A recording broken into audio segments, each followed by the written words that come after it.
সব পুজোই মোটামুটি মিটে গেছে, এমনকি জগদ্ধাত্রী পুজোটাও শেষ, খালি রিসরায় বাকি আছে বোধহয়। যাকে এবার দেখতে পাবেন ওয়েব সিরিজের মতো সোশ্যাল মিডিয়া খুললেই আইবুড়ো ভাত পর্ব 1, পর্ব 2, আর তারপর বিয়ে বাড়ির ফটোতে 6 লাখ। এবার দেখা যাচ্ছে আপনার আমার মতোই ভাগ্য, একটাও বিয়ে বাড়ি পড়েনি মোটে। এদিকে মনে ভারী ইচ্ছা বিয়ে বাড়ির শুক্তোটা একটু চেখে দেখা যাক। তার জন্য কি করা যাবে? আরে চিন্তা নেই, এই তো আমি আছি। সহজভাবে কি করে বিয়ে বাড়ির মতো টেস্টে শুক্তো বানানো যায়, আবার কিন্তু সহজও হতে হবে, সেটা দেখিয়ে দেবো। তাহলে শুরু করা যাক। ও আচ্ছা, চুপি চুপি বলি, একটা কিন্তু সিক্রেট মশলাও থাকছে, যেটা দিলেই স্বাদ একদম বিয়ে বাড়ির মতো হবেই। শুক্তো রান্না করতে গেলে যে অনেক রকম সবজি লাগবে সেটা তো জানা কথা। এক ঝুড়ি সবজি নিয়ে চলে এসেছি। আর সবজির মধ্যে রয়েছে বেগুন, পেঁপে, করলা, শিম, আলু, এই যে ডাঁটা, আর রয়েছে কাঁচা লঙ্কা। আপনারা চাইলে এর মধ্যে বরবটি আর রাঙা আলুটাও দিতে পারেন, আমি দিচ্ছি না। আর এক ঝুড়ি সবজি মানেই কাটাকাটির বহর অনেক বেশি। আজকে ভাবছি কাটাকাটিটা আপনারা একটু লক্ষ্য করে নিন, না ততক্ষণ আমি নিয়ে আসি এক ঝুড়ি গপ্প। তো পেঁপে থেকে শুরু করেছি, যেমনটা কাটছি অমন করেই কেটে নেবেন। মা কাকিমাদের কথা বাদ দিলাম, কিন্তু যারা এই সবে নতুন রান্না করতে শিখছে তাদের কিন্তু কাটাকাটির ব্যাপারটাও রান্না করার সময় খেয়াল রাখতে হবে। কাটার উপরে কিন্তু খাবারের স্বাদ বাড়ে।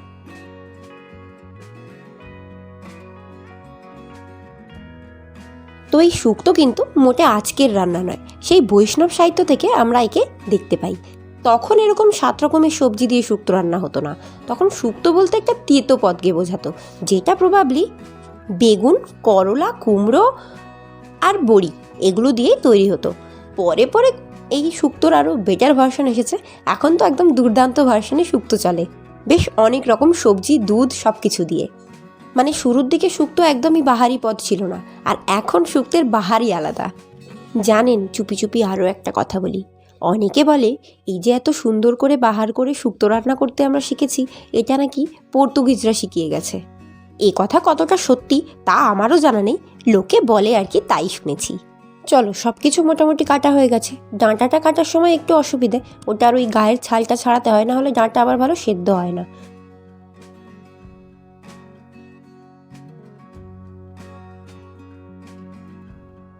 আর সিমটারও 2 পাশটা একটু কেটে নিয়ে লম্বা লম্বাই রেখেছি, খুব বড় সিম না হলে আবার 2 পিস করার দরকার নেই।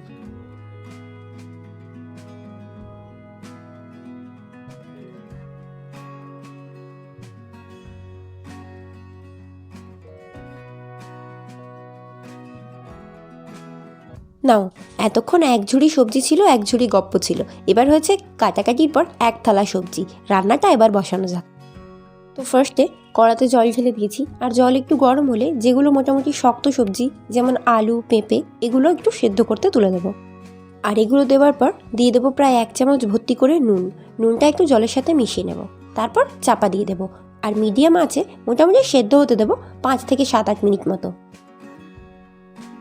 ঠিক এরকম একটা বয়েল চলে এলে বাকি সবজিগুলো দিয়ে দেবো, শিম, কাঁচকলা, ডাঁটা, এই সবগুলো। এগুলো দেওয়ার পর আবার বেশি সেদ্ধ করার কিন্তু দরকার নেই, জাস্ট একবার একটু বয়েল চলে এলেই নামিয়ে নিতে হবে।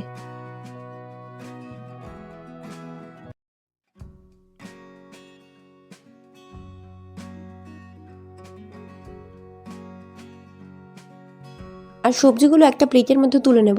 সবজি সেদ্ধর জলটা কিন্তু ফেলে দেবো না, পরে রান্নায় এই জলটাই দেবো। আর শুক্তোর টেস্ট ভালো করার জন্য যে বলেছিলাম না চুপি চুপি মশলাটা বলবো, সেটা হলো এটাই।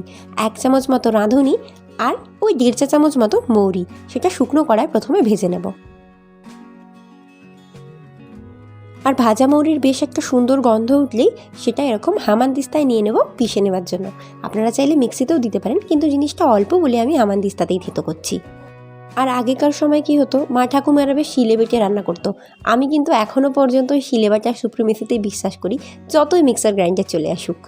আমার মনে হয় ওতে নিজের মানুষের হাতের ছোঁয়া থাকে, যত্ন, ভালোবাসা থাকে, তাই খাবারের স্বাদ অনেকটা বেড়ে যায়। যদিও সময়ের অভাবে আজকাল আমরা সবসময় আর শিলে বেটে উঠতে পারি না।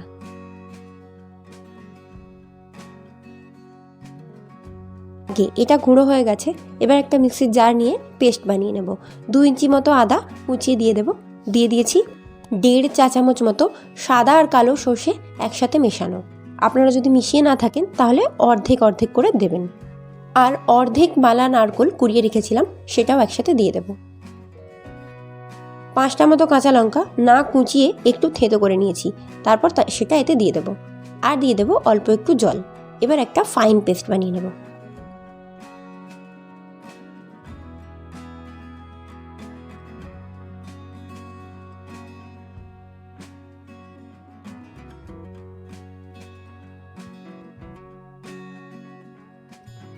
এই যে এখানে একটা একদম মিহি পেস্ট তৈরি হয়ে গেছে, আর পেস্টটা নামিয়ে নেব। অন্যদিকে কড়াতে দিয়ে দিয়েছি সাদা তেল, মোটামুটি 2 টেবিল চামচ মতো। তাতে দিয়ে দেব প্রায় 15 থেকে 20টা মতো বড়ি। আর বড়িগুলো বেশ লাল লাল করে ভেজে নিতে হবে। আমি আবার শুক্তোতে বড়ি খেতে একটু বেশি ভালোবাসি, তাই আমি যখন শুক্তো বানাই তাই সবসময় একটু বেশি করে বড়ি দিয়ে দিই। বড়ি ভাজা হয়ে গেছে, এবার এটা তুলে নিতে হবে। এরপর কড়াতে আবারও তেল ঢেলে দিয়েছি। তেল একটু গরম হয়ে গেলেই তাতে বেগুন কটা ভেজে নিতে হবে। বেগুনও মোটামুটি একটু লাল লাল করে ভাজা হলে, মিডিয়াম সেদ্ধ হলেই তুলে ফেলতে হবে। আর আমি বেগুন ভাজার সময় খানিকটা ওই 1/2 চামচ মতো নুন দিয়েছিলাম। আমি নুনের পরিমাপ যতই বলে দিই, আপনারা তবু নুনটা দেওয়ার সময় একটু খেয়াল করে দেবেন।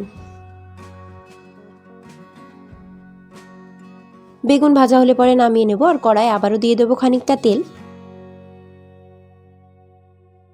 আর তার মধ্যে এবার ওই করলাগুলো ভেজে নেব। করলা ভাজার সময় কিন্তু কাঁচা কাঁচা ভাজলে চলবে না, বেশ মুচমুচে করে ভাজতে হবে।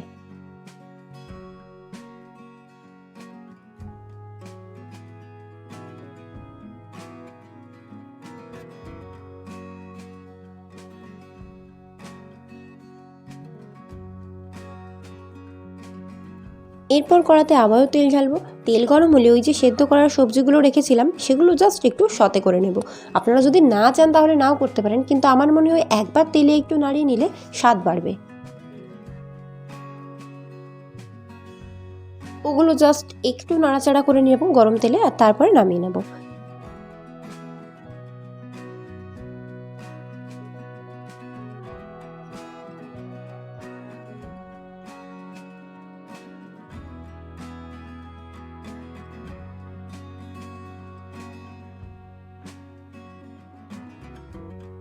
কড়াতে আবার তেল দিয়ে দেবো খানিকটা, আর তাতে এবার শুকনো লঙ্কা চিড়ে দেবো তেজপাতা, আর ওই 1 চা চামচ মতো পাঁচফোড়ন।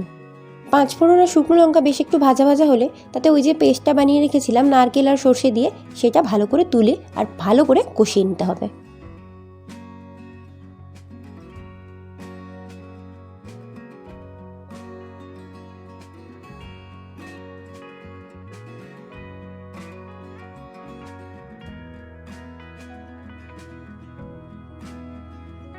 বেশ একটুক্ষণ ধরে কষানোর পর নিজেই দেখা যাবে যে মশলাটা এরকম তেল ছেড়ে আসছে।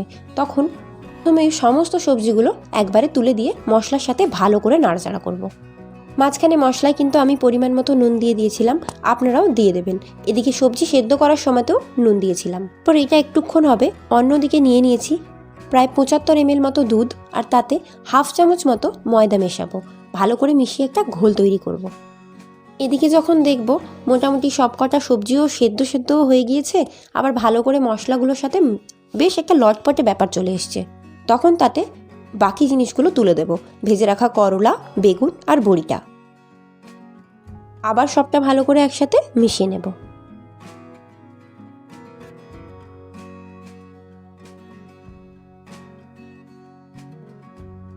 আর ব্যাস, এবার মিক্সির যে জারটায় পেস্ট বানিয়েছিলাম সেই জারটা ধুয়ে সেই জলটা সবটা দিয়ে দেব।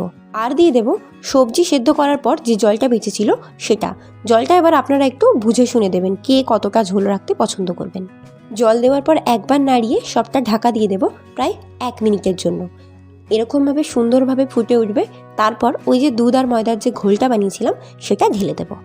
এরপর আর কিছুই নয়, 3-4 মিনিট ধরে হালকা ঢাকা চাপা দিয়ে আঁচটা কমিয়ে আর নাড়াচাড়া করে একটু ঢাকা চাপা দিয়েই রান্নাটা শেষ করে ফেলতে হবে।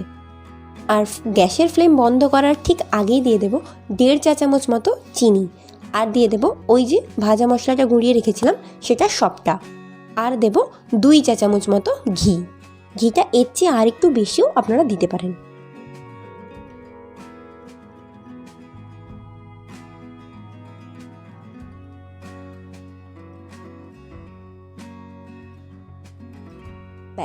গরম গরম ভাতে শুক্তো একদম সার্ভ করার জন্য রেডি। আমি আজকে যতটা বানিয়েছি এটা মোটামুটি 6 জন আরামসে খেয়ে নিতে পারবে।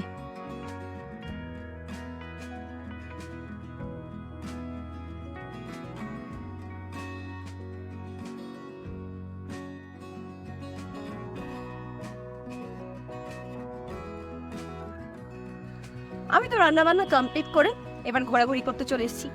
আপনারা নিশ্চয়ই ভিডিওটা স্কিপ করে করে দেখেছেন, আর আমি জানি লাইক আর সাবস্ক্রাইব করতে আপনাদের মনে করালেও আপনারা ভুলে যান। ঠিক আছে, এখন মনে করিয়ে দিলাম, এখন করে দিই। যাই হোক, অনেক কথা বললাম। তো যেই রেসিপিটা আমি বানিয়েছি এই রেসিপিটা যদি ফলো করেন তাহলে বিয়ে বাড়ির শুক্তোর টেস্ট হার মানবে। নিজের হাতে শুক্তোটাই চেটে পুটে খেতে পারবেন, আর মনটাও ভালো লাগবে। তো থাক, আজ এই পর্যন্ত, আর বকবক করবো না। দেখা হবে আবার অন্যদিন অন্য আরেকটা রেসিপি। ততক্ষণ পর্যন্ত টাটা।